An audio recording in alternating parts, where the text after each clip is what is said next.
Es fundamental también consignar el tipo de actividad física y o deportiva que realiza habitualmente el niño y la relación de los síntomas que éste esté expresando y las distintas alteraciones de los pies que pueda presentar.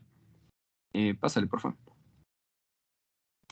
Bien, habitualmente las condiciones fisiológicas del pie no van a presentar síntomas ni deterioro en la marcha o en la actividad deportiva. Sin embargo, en las anomalías patológicas, estas sí se van a caracterizar por un deterioro en distinto grado, ¿no? De la marcha y de las actividades normales que puede realizar un niño, pudiendo causar dolor y o lesiones cutáneas, especialmente callos, que van a dificultar el uso de calzado habitual. Pásale, por favor. Bien, en el examen físico vamos a comenzar evaluando siempre la marcha, ¿no? Eh, con y sin calzado. Para una marcha fisiológica, el pie debe estar sano y debe permitir que se cumplan al menos las siguientes condiciones. Un pie plantigrado, es decir, que existe un apoyo homogéneo e indoloro de la superficie plantar en reposo. Un impacto inicial con el talón y el suelo y un apoyo plantigrado estable y alineado durante la fase de apoyo monopodal. Y por supuesto también un balanceo libre, que es que el niño no choque con el suelo mientras la una extremidad está, está en el aire y la otra. Uh, bueno, al dar un paso, la una extremidad no debe chocar con la otra hasta el siguiente impacto en el suelo. Siguiente, por favor. Bien, para el examen físico debemos considerar un espacio apropiado y determinar si hay alguna anomalía evidente en los pies o en la dinámica de la marcha. Es por eso que debemos tener un sitio iluminado para poder observar mejor, bueno, con facilidad, y también un espacio amplio, plano, sin angulaciones, para que la marcha pueda ser evaluada de una manera correcta. Se deben evaluar también deformidades angulares o rotaciones, inestabilidad, rigidez o espasticidad de las extremidades inferiores. Si la alteración no es evidente, pero nosotros sospechamos de las mismas, puede ser necesario registrar la marcha en video y analizarla a detalle, o utilizar un laboratorio de análisis de la marcha. Con el fin de evaluar el apoyo plantar, se puede complementar con un examen que se llama pedobarografía, que es el que tenemos en la imagen. Pásale, por favor. Bien, en el examen del pie tenemos que observar primero si hay alguna deformidad evidente, lesiones cutáneas, alteraciones unguiales o cambios inflamatorios. Específicamente aquí haciendo hincapié a los callos. Las deformidades pueden ser aisladas o de múltiples segmentos, es decir, polisegmentarias, y debemos considerar la anatomía normal del pie. Y en base a esta debemos analizar la forma independiente de las tres zonas principales, que son el antepié, el medio pie y el retropié, e incluir también el tobillo. Ahí sí, pásale, por favor. Bien, como les dije, el antepié podemos ver deformidades rotacionales como pronado o supinado, o en el plano frontal aducto con un metatarso varo o abducto, perdón, mientras que en el medio pie, este va a estar conformando específicamente la bóveda plantar y la altura del arco. Este tiende a ser como que más rígido y a este nivel puede distinguirse un pie plano con un arco muy bajo o cabo con un arco muy alto. Y específicamente el medio pie está formado por el escafoides, la cuña interna, intermedia y la cuña lateral. Me faltó nombrarles que el antepié está formado por el primero, segundo, tercer, cuarto y quinto metatarsianos. Bien, mientras que el retropié considera la posición del talón y las principales deformidades son el varo, es decir, un talón inclinado a medial, y el valgo, un talón inclinado hacia lateral. Los principales huesos son el astrágalo y el calcáneo. Las deformidades de los ortejos pueden estar acompañando con frecuencia las anomalías del resto del pie, pero sin embargo también pueden ser aisladas. Siguiente, por favor. Para evaluar las principales articulaciones, vamos a comenzar con el tobillo, con una flexión, que debe tener una flexión y una extensión libre e indolora, una dorsiflexión activa de al menos 20 grados para un proceso adecuado de balanceo del pie, y debemos descartar la posición equina.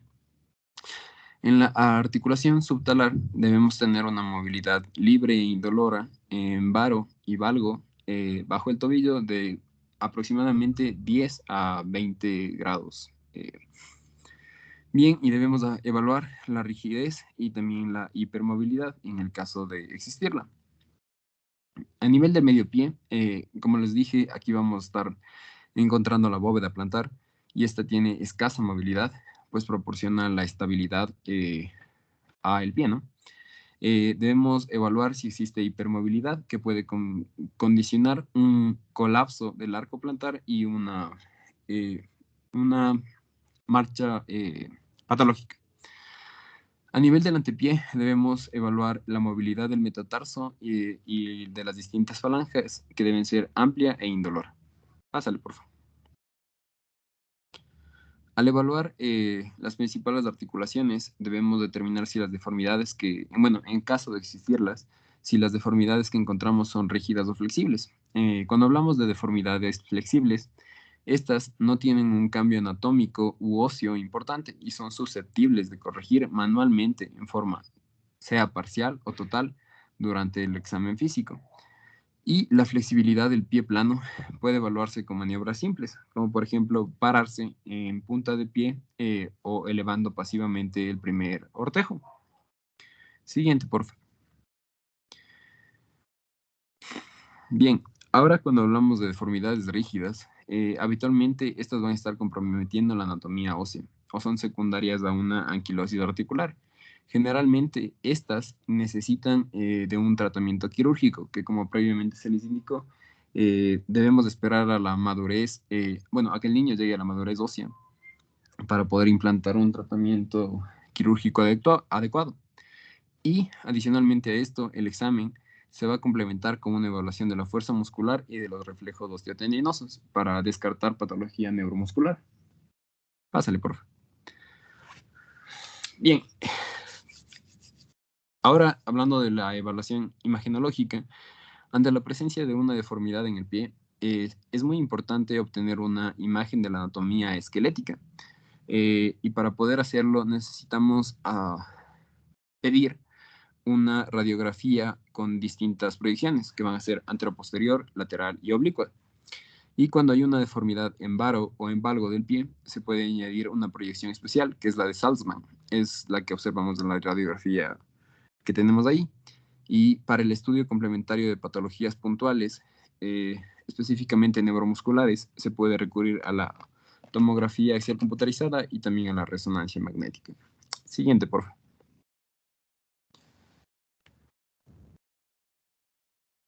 Gracias. Ya. Ahora vamos a hablar acerca de las principales deformidades del pie. En sí, hablando del pie plano valgo, habitualmente es flexible y es fisiológico en los niños. El arco y el retropé se van alineando progresivamente durante el crecimiento y sin necesidad de algún tratamiento ni calzado especial. Solo un 10% de los adultos persisten con pie plano flexible de distinta magnitud, siendo sintomático y sin repercusión funcional en la gran mayoría. Se considera ya con alguna repercusión cuando el pie es un pie plano severo, rígido o doloroso.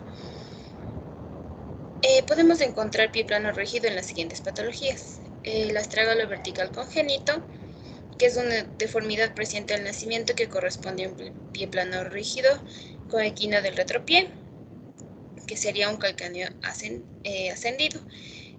Dorsiflexión extrema del antepié, que se presenta como una luxación dorsal talón navicular y astragalo prominente por plantar. Esta requiere tratamiento precoz con yesos correctores y cirugía posterior, y es importante diferenciarlo del talo postural neonatal, que en sí es una deformidad en plano y talo, es decir, en dorsiflexión extrema del tobillo por compresión intrauterina. Hablando de la colisión tarsiana, tenemos que es una fusión congénita de los huesos del tarso. Los más frecuentes son el calcáneo navicular y el talo calcáneo.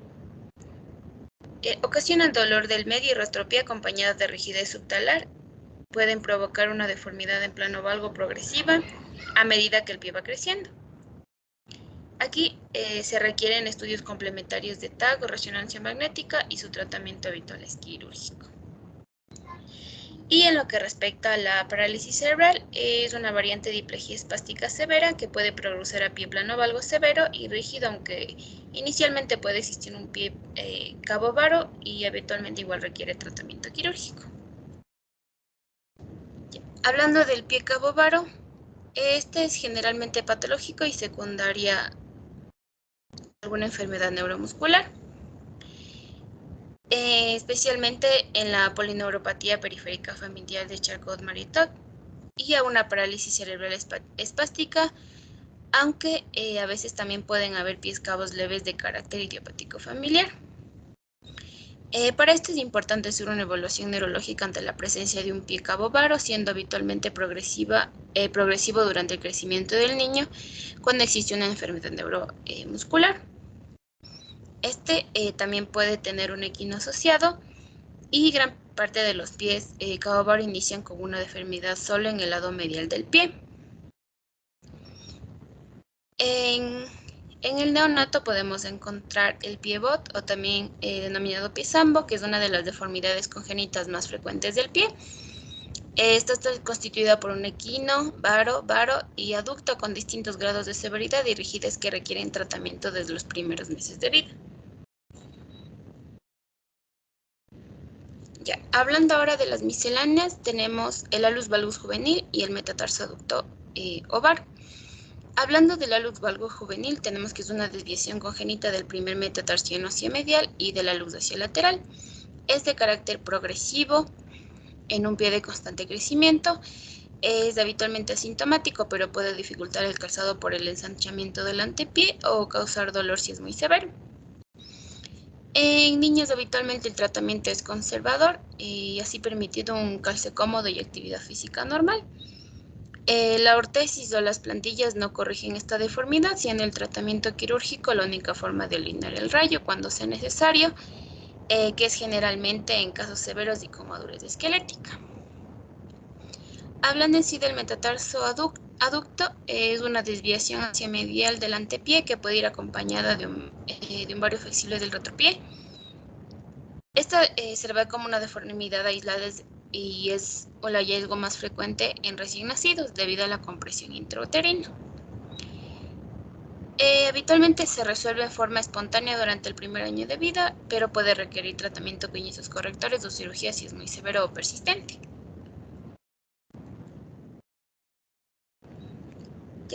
¿Cuál es el tratamiento de las deformidades del pie?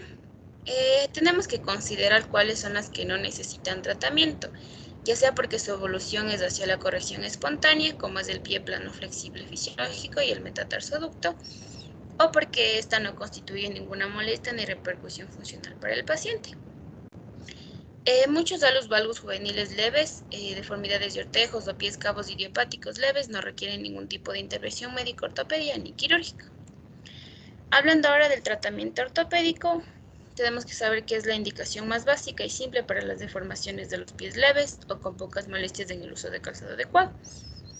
El calzado otorga protección al pie, proporciona un apoyo más confortable y aporta cierto grado de estabilidad, especialmente en niños pequeños. Pueden ayudar al mejor desempeño deportivo también, pero no contribuyen a cambiar la historia natural de las deformidades ni a modificar la anatomía del pie durante el crecimiento. Los insertos plantares o plantillas pueden ayudar a dar también un apoyo más plantígrado, alineado e indoloro cuando hay una adecuada estabilidad del pie. También ayudan a liberar zonas plantares de hiperpresión, alivian las lesiones cutáneas e hiperkeratosis locales, pero tampoco provocan cambios anatómicos en el pie ni afectan el desarrollo de este. El uso de ortesis de distintos tipos y complejidad en el pie y tobillo es especialmente indicado cuando hay poco control motor del pie inestabilidad o es necesario mantener una posición articular más fisiológica para la marcha. Esto especialmente en los niños que tienen enfermedades neuromusculares. Las ortesis más usadas son las de ortesis tobillo-pie, que es la que observamos aquí. Es que está especialmente indicado cuando hay poco control motor del pie, como les dije anteriormente. Estas pueden ser rígidas, las cuales no permiten el movimiento, o dinámicas, que permiten cierto grado de flexibilidad, sobre todo en el tobillo. En sí, estas nos ayudan a contener deformidades flexibles y alinear el pie para un mejor desempeño en la marcha, mientras que en pacientes no deambulantes puede ayudar a la bipedestación. Igual que los dos ejemplos anteriores, no corrigen deformidades, pero ayudan en la mantención de la corrección de estas. Hablando ahora del uso del taping corrector o el vendaje solidario, ha demostrado ser efectivo en algunas deformidades de ortejos menores durante el desarrollo, como la sinodactilia y el quinto ortejo varo. Estos proporcionan alineamiento y alivio sintomático del roce con el calzado, especialmente en el quinto ortejo. Incluso en algunos casos puede ayudar a corregir la deformidad parcialmente. Y hablando de los yesos correctores, es probablemente la única intervención no quirúrgica que corrige deformidades de los pies cuando no hay cambios anatómicos, estructurales y esqueléticos. Estos igual se utilizan especialmente en niños pequeños con gran potencial de crecimiento, en patologías como el pivot que les dije anteriormente, o en enfermedades neuromusculares. La corrección con yesos generalmente es progresiva, con cambios semanales que permiten a los huesos del pie recuperando paulatinamente su posición anatómica, al mismo tiempo que se van elongando las partes blandas alrededor. Se pueden corregir deformidades en su totalidad o hacer correcciones parciales para permitir un adecuado uso de la ortesis tobillo-pie o disminuir también la magnitud de una futura corrección quirúrgica. Este que observan aquí es un yeso corrector para pivot. Este tratamiento con yesos está estandarizado universalmente y es efectivo en la gran mayoría de los pacientes. Se requiere habitualmente una simple tenotomía percutánea aquiliana y el uso de ortesis posterior para evitar recidivas. Ya. Hablando ya del tratamiento quirúrgico, lo vamos a dividir en dos tipos, que son la cirugía sobre partes blandas y las cirugías óseas. También hay que tener en cuenta que estas se pueden combinar. Entonces, la cirugía sobre partes blandas consiste en balancear la tracción de los tendones, músculos y ligamentos que provocan las deformidades a través de distintas técnicas. Se indican preferentemente en niños con crecimiento remanente y en deformidades flexibles. Las más comunes son los alargamientos tendinóseos y musculares,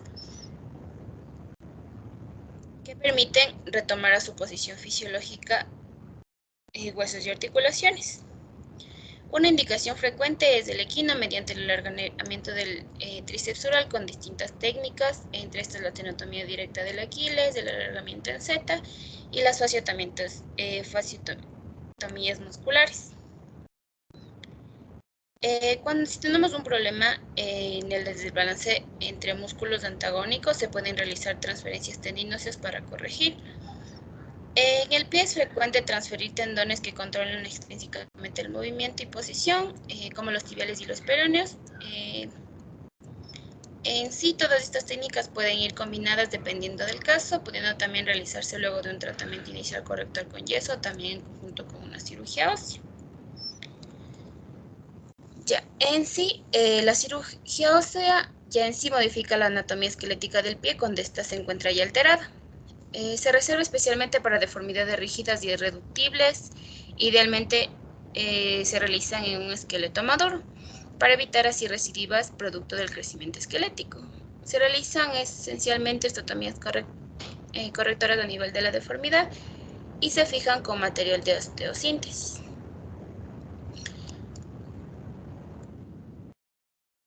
Ya. Como un ejemplo, tenemos que para un pie cabo con afección solo del primer rayo podemos realizar una osteotomía para levantar el primer metatarsiano, pero Si el cabo compromete todo el medio pie, se realiza osteotomías amplias en cuña dorsal para levantar todo el antepié caído. Para el pie plano hay numerosas técnicas, siendo la más frecuente el alargamiento de la columna lateral del pie o cuello del calcáneo y las osteotomías de descenso del primer metatarsiano. En las deformidades complejas y con cambios degenerativos presentes, pueden realizarse además artrodesis o fusiones articulares para lograr correcciones plantígradas estables e indoloras. Tomando en cuenta las deformidades esqueléticas misceláneas, se tratan habitualmente con osteotomías correctoras, siendo la más común la luz valgus, en el cual se realiza una corrección a nivel del primer metatarsiano y en algunos casos también en la primera falange. Hay que tener en cuenta que el tratamiento quirúrgico de las deformidades del pie habitualmente requiere de periodos de inmovilización inicial con yeso o algún tipo de ortesis removible, para luego iniciar paulatinamente la movilización activa y la marcha según el tipo de técnica y evolución de cada uno, idealmente acompañado con un programa de rehabilitación física y reintegro deportivo individualizado.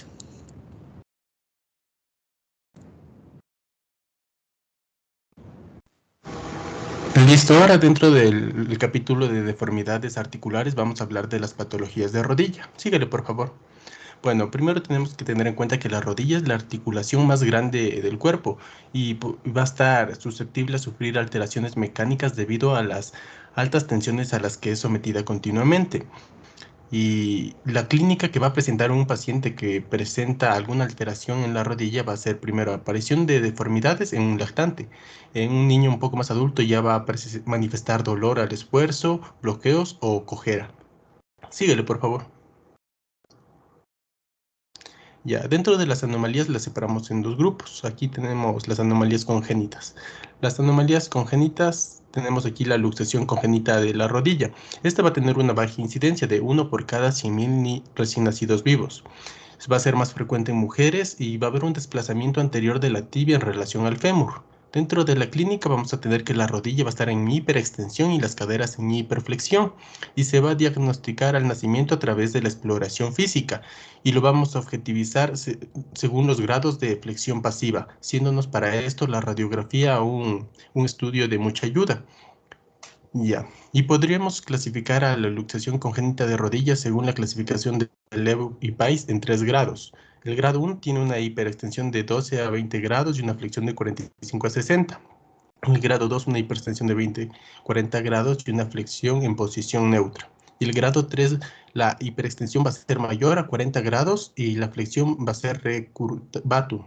Ya, síguele, por favor.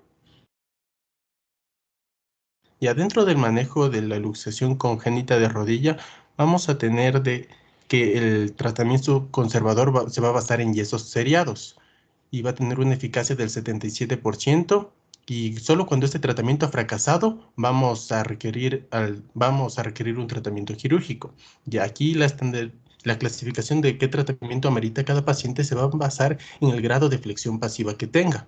Si el grado de flexión pasiva es mayor a 90 grados, perdón, solo se va a requerir yesos seriados. Si es entre 30 y 90 grados, vamos a optar por yesos seriados por 4 semanas. Si disminuye, o sea, si aumenta a más de 90 grados, seguimos con yesos seriados, pero si disminuye, entonces tendríamos que requerir una tenotomía cuadricipital. Y de esta misma manera volvemos a reevaluar. Si ya está a más de 90 grados, regresamos a yesos seriados, o si no, vamos a una plastía o artrotomía de la rodilla. Síguele, por favor. Ya. Dentro de otra patología congénita, aquí tenemos a la agenesia de la rótula, que esta va a ser una malformación congénita extremadamente rara, que va a presentar un caso por cada 50.000 recién nacidos vivos, y se va a asociar a un síndrome llamado uña rótula. Se va a manifestar por un aplanamiento de la parte anterior de la rodilla con un flexo asociado. El tratamiento va a incluir lo que va a ser la corrección del flexo y la transposición anterior de los músculos isquiotibiales. Síguele, por favor. Ya, también tenemos la luxación congénita de la rodilla. En esta patología, la rótula se va a luxar lateralmente al cóndilo femoral externo y va a estar presente desde el nacimiento, pero solo se va a hacer evidente cuando el niño empiece a caminar. va a presentar un flexo irreductible de la rodilla con un valgo progresivo y una torsión tibial interna. Se va a asociar a otras malformaciones como el síndrome de Larsen. El diagnóstico va a ser clínico y se va a confirmar a través de una ecografía o una resonancia magnética. Síguele, por favor. Ya. También tenemos otra patología llamada la rótula bipartida. Esta va a tener una incidencia de 1 al 5%. La etiología es incierta, pero se cree que se debe a un centro de dosificación aberrante o a un efecto de tracción de los cuádriceps sobre la patela en crecimiento. La localización más frecuente de esta partición se va a encontrar en el polo superior lateral y no va a precisar tratamiento. Síguele. Y otra patología es el menisco discoide. Aquí el menisco va a presentar un mayor grosor debido a una alteración en la reabsorción fetal de la placa meniscal. La prevalencia es de 1,2% y más frecuente en el sexo femenino. Dentro de la clínica tenemos que va a presentar un chasquido que va a ser palpable y audible. Él también va a referir al paciente dolor y va a haber una hinchazón en la zona y también va a presentar bloqueos. El diagnóstico se lo puede realizar a través de una ecografía, pero se lo tiene que confirmar con una resonancia magnética. Ya, el tratamiento puede ser conservador o quirúrgico. El conservador consiste en fortalecimiento isométrico de los cuádriceps asociados con ejercicios activos para mantener la movilidad de la articulación, y el quirúrgico va a ser una meniscectomía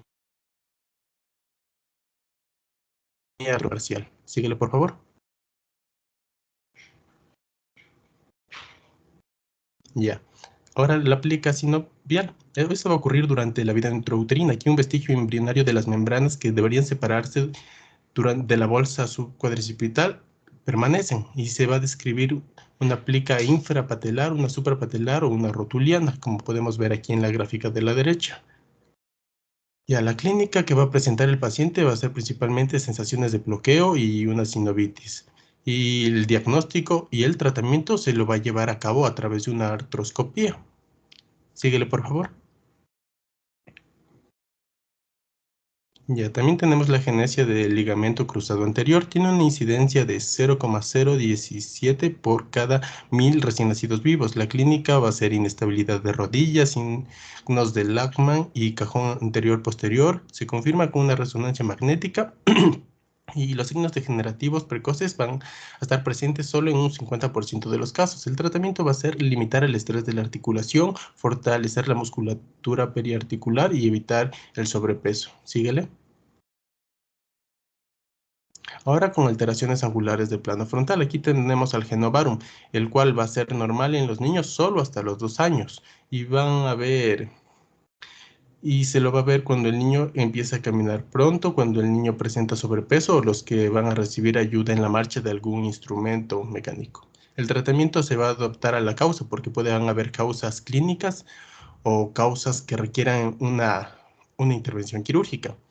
Y el uso de la ortesis es efectivo sobre todo en los niños que son menores de 4 años. Síguele, por favor. Y ahora tenemos al Genuval. Aquí se va a presentar también, se va a empezar a presentar a partir de los 2 años. El grado máximo se va a hacer de 8 a 10 grados entre los 3 a 4 años y luego va a ir descendiendo. Va a dificultar la práctica de los deportes en los niños y el tratamiento va a ser el tratamiento ortésico y va a estar indicado en los casos de Genuvalgo mayor a 10 grados en niños entre 4 a 8 años. Y rara vez va a ser necesario un tratamiento quirúrgico. Y de ser necesario, estos van a ser la osteocondrodisplasia y para las lesiones fisarias. ¿Síguele?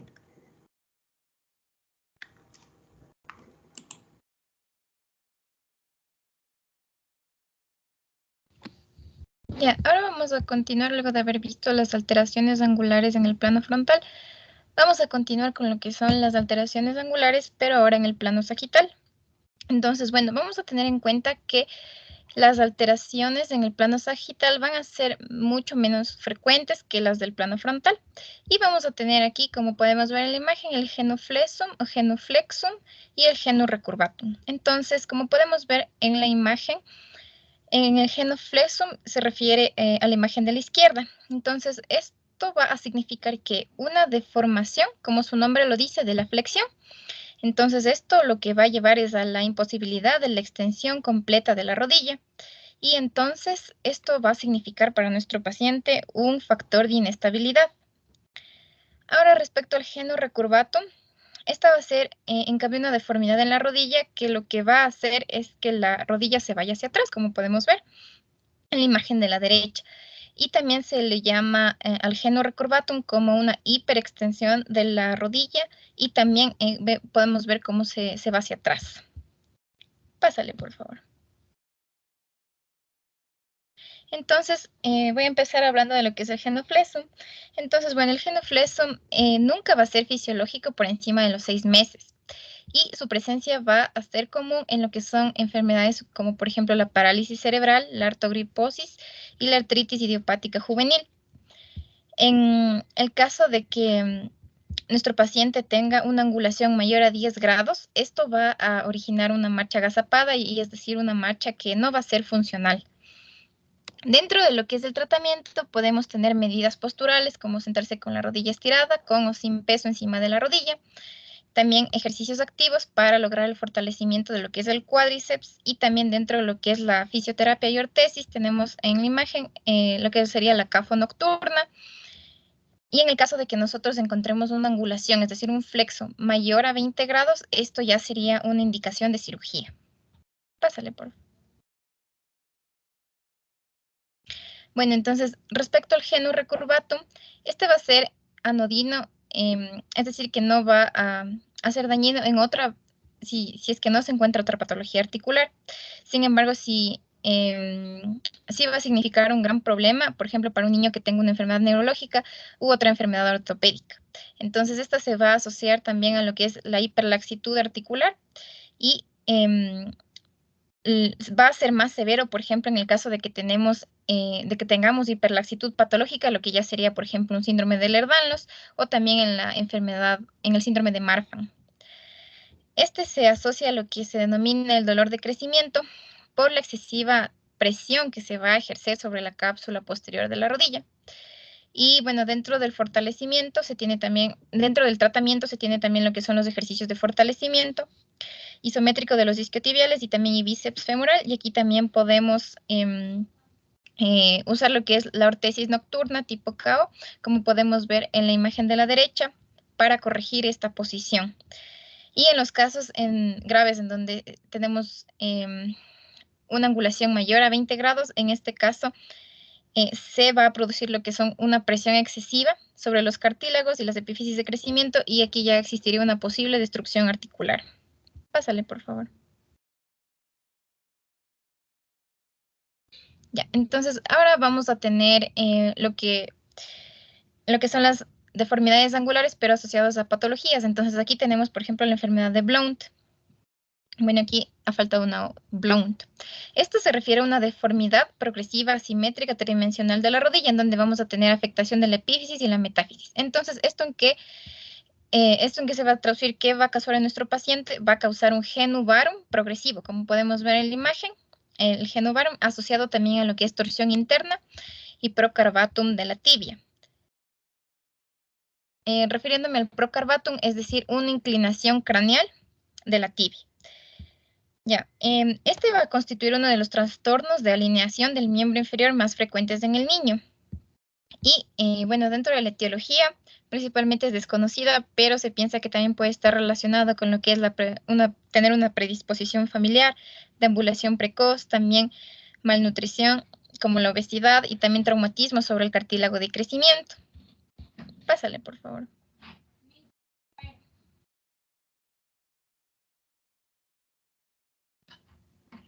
Ya. Entonces, dentro del examen físico, como les comenté, esta alteración lo que se va a traducir es en un genu varum de nuestro paciente, que generalmente va a ser bilateral hasta en el 80% de los casos, pero también puede presentarse de forma unilateral. A la marcha, cuando nosotros examinemos la marcha de nuestro paciente, va a ser una marcha normal, sin embargo, se va a presentar cojera ocasional en los casos unilaterales y aumento de la oscilación a la marcha en los casos bilaterales. Vamos a encontrar también al examen físico lo que es la torsión tibial interna, inestabilidad medial de la rodilla, y también puede aparecer lo que es la discrepancia de la longitud de los miembros inferiores. Y bueno, respecto a la incurvación tibial fisiológica, vamos a tener que no vamos a poder distinguir entre una incurvación tibial fisiológica de una patológica hasta los 2 años. Es decir, a partir de los 2 años vamos a poder identificar una patológica. Pásale, por favor.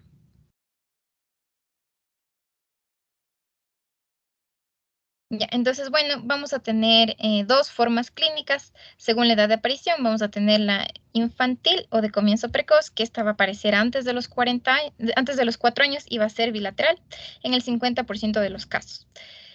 Y vamos también a tener la otra forma que, según la edad de presentación, vamos a tener la del adolescente o forma tardía, que esta va a comenzar a partir de los 10 años. Esta se va a presentar más en varones. Esta va a ser unilateral en el 90% de los casos y esta no va a evolucionar con lo que es a la formación de la barra fisaria, y esta se asocia también a lo que es un varo femoral distal y también a lo que es la torsión tibial y el procarbatum, pero estas van a ser ligeras. Ya, pásale, por favor. Ya, dentro de la clasificación, aquí vamos a tener, bueno, varios tipos, pero para su conocimiento he puesto aquí la clasificación de Lange-Skjöld. Entonces, bueno, aquí vamos a tener 6 tipos distintos, en donde el tipo 1 va a ser el leve y el tipo 6 va a ser el más severo.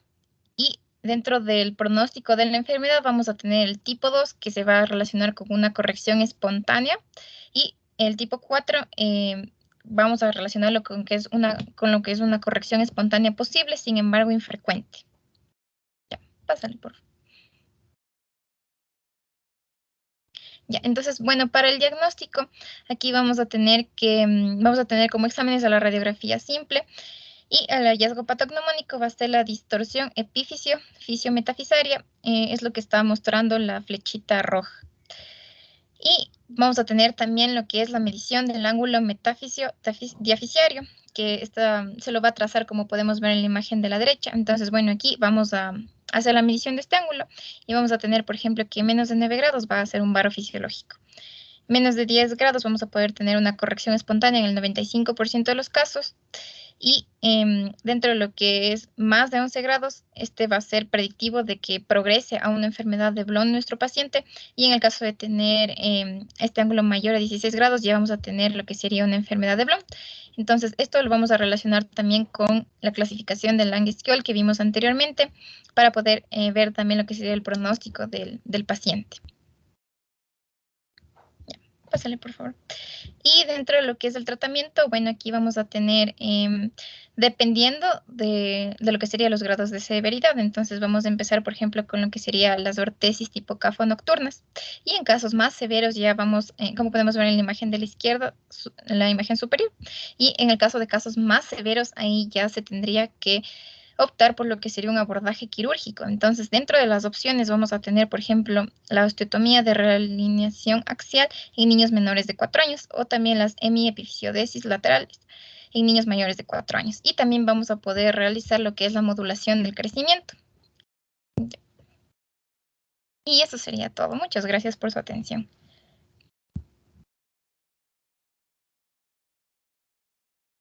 Muchísimas gracias, chicos. Entonces, dentro de las deformidades angulares, en los pacientes que van entre los 3 años que ya se inicia la marcha, hasta los 5 años nosotros podemos hacer un crecimiento que se llama crecimiento guiado. Obviamente basándonos en las escalas y en la clasificación de acuerdo a la deformidad que presente cada paciente. Luego viene una segunda etapa, que es entre los 5 años hasta los 8 años, de estas deformidades en las cuales tenemos que utilizar ya órtesis para corrección de las angulaciones residuales que hayan quedado. Sin embargo, hay muchos niños que ya vienen en edades o etapas tardías, pasados los 8 años, en los cuales lamentablemente ya las órtesis son ineficientes, y en estos pacientes tenemos que empezar ya a hacer tratamientos quirúrgicos, ¿ok? En aquellas deformidades o desviaciones angulares que hayan quedado como residuales. Les voy a presentar rápidamente el caso de 2 pacientitos que pues lamentablemente ya vinieron en edad adolescente y que estos pacientes lamentablemente tuvieron que entrar en acto quirúrgico. Entonces, acá tenemos una paciente que fue evaluada a los 8 años, en realidad ya 8 años ya es una etapa tardía. En esta radiografía, como ustedes pueden ver, sí se está proyectando la pantalla, ¿verdad? Sí, Ya, cero. Entonces, en esta paciente Primera cosa que vamos a evaluar acá en su radiografía, yo siempre en la consulta les digo, evaluemos en contexto al paciente, ¿no es cierto?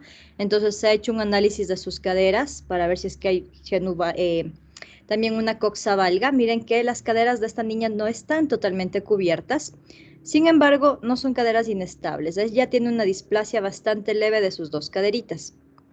Al trazar nuestra línea de Perkins, no cubre completamente la caderita, entonces eso también ya la hace parte de una displasia leve. Pasamos a sus rodillas y miren acá que tiene una desviación súper marcada del valgo, ¿no es cierto? Miren cómo la tibia incluso se incurva hacia la parte externa. Aquí nosotros estamos trazando más o menos el eje anatómico, ¿verdad? Para ver exactamente en qué grado de valgo está. Para eso trazamos una línea en el centro del fémur, trazamos una línea en el centro de la tibia y con eso vamos a marcar el ángulo anatómico de la rodilla. Si es que somos un poquito más observadores, fíjense cómo está el cóndilo medial del fémur. Miren que este cóndilo es bastante grande, bastante grueso, mientras que el de la parte lateral es mucho más pequeño. Eso también hace parte de estas deformidades angulares, ¿no? Entonces, para medir más o menos nuestro ángulo anatómico y ver con cuánto inició esta pequeñita, miren que ella en su rodilla izquierda tiene 15 grados de valgo, es un grado bastante marcado, ¿no es cierto? Mientras que en su rodilla derecha, ella tiene entre 10 más o menos grados en la rodilla derecha. Entonces, el objetivo con ella es hacer que llegue dentro de los parámetros normales en cuanto a esta desviación angular. Al ver que la desviación de la tibia está hacia afuera, ella se enmarca dentro de un genu valgo, ¿no es cierto? Es una desviación de sus rodillas en valgo, es decir, la desviación hacia afuera. A ella se le tuvo que hacer una intervención quirúrgica y este es su control prácticamente a los 2 años postquirúrgico. Miren que lo que se hizo aquí en este caso es colocarle unas placas de arresto epifisario en la parte central y estas placas lo que hacen es evitar que el cóndilo, sobre todo de la zona medial, miren en el centro, en la parte interna, en la parte medial, ahora este cóndilo ya no está tan grande, ¿no es cierto? Si lo comparamos con el de esta primera placa, aquí estaba gigante y el de la parte lateral estaba más pequeño. Estas placas han evitado ese crecimiento excesivo y miren que ahora están prácticamente del mismo tamaño. Si nosotros medimos los ángulos, al hacer estos tratamientos guiados, podemos ir corrigiendo esa desviación o esa angulación que tenía la tibia y prácticamente ya no hay ángulo. Siempre a estos pacientes que aún están en crecimiento, miren que ya aún tiene cartílagos de crecimiento, si ven que aún hay esas líneas de las fisis, a ellos se les hace una hipercorrección, es decir, se les lleva un poco más a la corrección de lo normal para que con el crecimiento generen una normalidad en cuanto al ángulo de su rodilla y prácticamente esté en cero, ¿no? Entonces, este es el caso de una paciente que presentó, en este caso, un genu valgo y que mediante estas placas de guía o arresto epifisario hicimos una corrección angular de su desviación. Acá tenemos el caso de un paciente igual, ya en edad adolescente. Este joven tenía 15 años cuando lo diagnosticamos, presentaba un pie muy doloroso a la marcha, a la caminata, es un deportista, hace carrera de aproximadamente unos 10 a 15 kilómetros diarios. Y este joven refería demasiado dolor a nivel del centro del pie. ¿Qué notamos acá? Que primero nosotros vemos la gran desviación que tiene a nivel del astrágalo. Miren cómo ese astrágalo se inclina hacia abajo, ¿no es cierto? No tiene nada de correlación con el segundo metatarsiano, que esta es una guía muy importante para nosotros ver exactamente qué tan desviado está el pie. Miren cómo cae ese astrágalo hacia la parte inferior e impide que se forme ese arco plantar. Miren, incluso aquí se ve una hondonada a nivel del dorso del pie. Lo normal sería ver en nuestra radiografía en bipedestación que se forme un arco normal. Sin embargo, en este paciente no se está formando ese arco normal. ¿Qué genera eso? Que hay en sus dos pies puntos de presión, no hay nada de formación de arco plantar y eso genera un apoyo que se llama en un pie pronado, es decir, todo su apoyo plantar se está dando en el centro del pie. Aquí no está bien tomada, de hecho, la placa. Sin embargo, hay también una desviación hacia la parte medial, ¿no es cierto? Miren cómo ese pie se deforma, no presenta una buena alineación de los arcos y tiene un apoyo plantar muy marcado sobre el primer hallux. El tratamiento para este paciente que presentaba un pie plano, en el caso de él es un grado 4, es en el caso del pie doloroso, el hacer la corrección de esta caída del astrágalo con un tornillo subtalar. Entonces, ¿qué es lo que hacemos acá? Colocamos estos pequeños tornillos subtalares para levantar el astrágalo y hacer que se forme una correcta postura del arco plantar. Aquí está el derecho, acá está el izquierdo, y en los dos se colocó este tornillo subtalar para corregir el arco plantar. El objetivo entonces es que el astrágalo vaya en la misma dirección del segundo metatarsiano y con eso nosotros corregimos el arco plantar. En la otra radiografía también, miren que acá el astrágalo va en dirección del segundo meta y estamos corrigiendo la forma o la postura del arco plantar. Cuando vemos la radiografía, incluso los ángulos calcáneo astragalino mejoran bastante. Este tornillo se encuentra totalmente, en el centro de la región subastragalino subtalar, mejorando la postura también en bipedestación de ese pie. Y el dolor ha cedido en él. Este es el control igual a los 2 años, ya tiene acá 17 años, y el dolor de él ya no hay molestia a la marcha o a la caminata. En el caso de que genere dolor o molestia o el paciente quiera retirarse el tornillo, se lo puede hacer a raíz de que nosotros ya veamos una buena formación del arco plantar, que eso se da entre el 1 año y medio a 2 años. Ok, entonces con esto hemos terminado lo que son desviaciones angulares. El día lunes vamos a vernos para continuar el resto de temas, ¿ok? Y ya casi estamos terminando los capítulos con ustedes. ¿Preguntas o dudas que tengan? ¿No? Ok, antes de finalizar voy a tomarles solamente la lista. Si es que alguien tuvo algún inconveniente en la conexión, me avisan. ¿Listo? Denme un segundo. Doc, yo tengo una pregunta. Claro. No recuerdo muy bien cuál era el nombre, pero bueno, creo que Wendy la mencionó, pero es cuando el metatarsiano está desviado hacia adentro y hay una desviación del dedo, o sea, en sí del... Perdón, Doc. ¿El hallux valgus? Ah, eso, el hallux valgus. Si no estoy mal, Wendy mencionó que no tiene tratamiento, pero creo que he visto también que le ponen un tipo de como de medias o algo así, pero que esta tienen como una extensión del dedo hacia afuera, como para intentar mantener enderezado el dedo. No sé Ya. entonces si estos tratamientos no funcionan o bueno, tienen alguna efectividad o algo. Depende mucho de la edad. Nuevamente nos basamos en edades, ¿ok? El hallux valgus es una deformidad mecánica que se puede dar de tipo congénito, como es en el niño, o de tipo deformante, como es en algunas patologías, como son las artrosis o las artritis, que empiezan a dañar la zona articular. Entonces, depende mucho la edad. Si es que es en edad infantil y estamos hablando de un hallux valgus congénito, en este caso lo que utilizamos son órtesis correctoras para que esa deformidad no aumente. En el caso de que sea un hallux valgus deformado por alguna patología, artritis, artrosis o incluso por el mal uso del calzado que también aumenta la deformidad del hallux, en estos casos lo que hacemos es cirugía correctiva, pero si es que hay dolor, porque hay hallux valgus que no son dolorosos. Y si un hallux valgus no duele, es mejor no topar ese hallux valgus. Déjame ver acá si te puedo compartir una foto. Ahí se está compartiendo, ¿verdad? Sí, Doc. Ya, entonces dentro del hallux valgus también tenemos diferentes grados, grado 1, el grado 4, y en el caso de que sea un grado 3 y 4, que son los más graves, en estos casos lo que nosotros hacemos es una alineación del hallux mediante osteotomías o cortes, ya que esto es una deformidad articular del primer metatarsiano con la primera falange. ¿Qué sucede? Que en muchas enfermedades esta articulación se va deformando, se va dañando, y eso hace que aumente la desviación. O también es una patología ligamentaria que hace que empiece a rotar el primer metatarsiano y eso genere una falta de alineación en el eje de esta falange o de este dedo. El mal uso de calzados también genera estas deformidades, sobre todo calzados en puntas.